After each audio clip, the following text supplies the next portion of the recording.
This cannot be ignored as something big is brewing right now for this Toronto Raptors team, and a lot of Raptors fans are ignoring it. As yes, the Blue Jays are back, the Leafs, they're trying to make their playoff run. Toronto sports fans are pulling a bunch of different directions, and the Raptors don't have the greatest record. But closing off this year, especially now where this team is less concerned with the tank, but we will discuss the current updates, the latest situations on that front, because we now have a new worry out there in those tankathon standings. But with the Toronto Raptors even not suiting up their full field of players, their full lineups, and dealing with a ton of injuries, they have a bunch of players that, frankly, are surprising a lot of people with the development that we've seen. Because, of course, Raptors fans have been through this for multiple of the last few seasons, where the back half of the year, it's a development fest. It's, hey, are we trying to lose? We're trying to race to the bottom. We're trying to do all these types of things. And while that is still the case, and it definitely was the case prior to all of this, all the Raptors sort of being locked into number 7,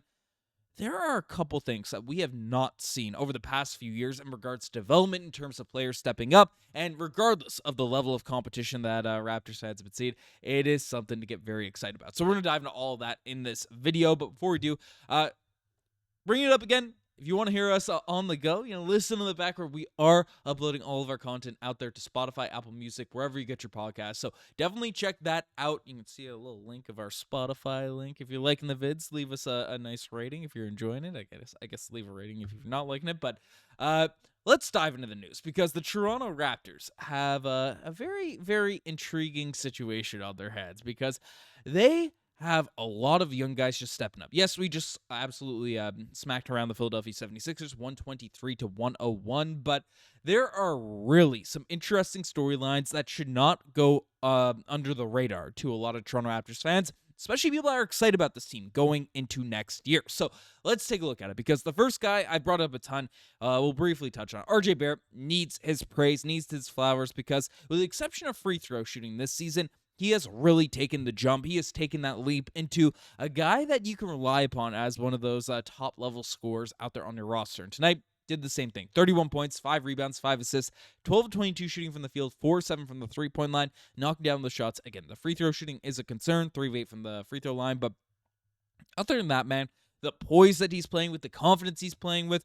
I know the Sixers aren't their full strength, don't have their full lineups, and all that nonsense, but if you look at RJ Barrett out there on the basketball court, he looks different. Even from early on in the season, he continues to look poised, continues to look confident, and the jump shot is just, on another level. And with another sort of off-season development, I'm standing on this. I am preaching this to whoever's listening out here right now. Do not trade RJ Barrett, Masai Ujiri. This man is, he's been a beast. He's been a beast for your team, for your squad. So that's a guy that you don't want to toss around out there in these trade discussions. But it's not just him, because frankly, the thing that can't really be ignored about this team is how the young guys have really taken advantage of the development. Because, yes, we've seen it in previous seasons where the Toronto Raptors, right, they have some interesting pieces to close out the year, sold to us as high potential guys, and then they really, they perform mid to close off the year. They have some exciting moments,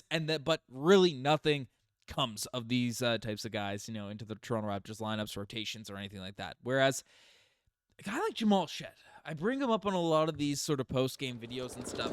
He continues to impress, continues to get Raptors fans pretty amped up that are watching these games, because he is looking like a legitimate, rotation guard right now for a winning team out there in the NBA. And even with the jump shot being what it is, 4-14 from the field, that is whatever. He's put up 9 assists in this game, 3 steals, playing intense defense, 11 points, and again, this is from a guy that's your 45th pick in the second round. That's a steal. That is an absolute steal for the Toronto Raptors, and he continues to be consistent, continues to be one of the best guards on this Toronto Raptors team. But it's not just him, as Jakob Poeltl tonight. 17 points, 7 boards, 3 assists, 3 steals, playing tense on defense, knocking down 3-point shots, really looking effective out there as a wing scorer for this team. That's great to see. Jamison Battle went on a complete tear on his own, with 16 points, 7 boards, 4-7 from the 3-point shooting. Again, with the increased volume Jamison Battle has been taking with that 3-point shot, it is something that Some people have been concerned about the numbers dipping a little bit, but that's just how it goes with higher volume, and that's why you want him to get these reps at the end of the season to see what he can really do out there on your squad. So Jameson Bowles looking good. Jonathan Mobo in this one, catching lobs, doing different things. 11 points, 5 boards, 3 assists. Rocking out for this Raptors squad, which, all of your rooks came out and just really were effective for this team in tonight's game. So that's a huge plus a positive to see. Orlando Robinson's also looking like a rotation big man out there in the NBA. Again, maybe it's a third stringer, maybe it's an insurance guy, but he's been fairly effective for the Toronto Raptors to close off this year. So that's been encouraging. And frankly, if you have all these young guys playing steady, playing performative, because we know the Toronto Raptors, the lineups they're running, you got no IQ, you got no Jakob Poeltl, you have no Gradey Dick, you have no mainstays out there in the rotation. Chris Boucher, we haven't seen from him in weeks. And this is a team that, rotation-wise, would be tanking. That's how you describe it. They're doing the exact same thing that Nick Nurse did, in 2021 when we were tanking for, Scottie Barnes. We traded. Lowry was still with the team. It's the same sort of strategy we're running there. Of course, teams like the Sixers, the Nets, now the Spurs and the Blazers, and all of these teams are doing it much more effectively than the Toronto Raptors because they are literally benching injured everyone out there in the lineups. But the Toronto Raptors, they...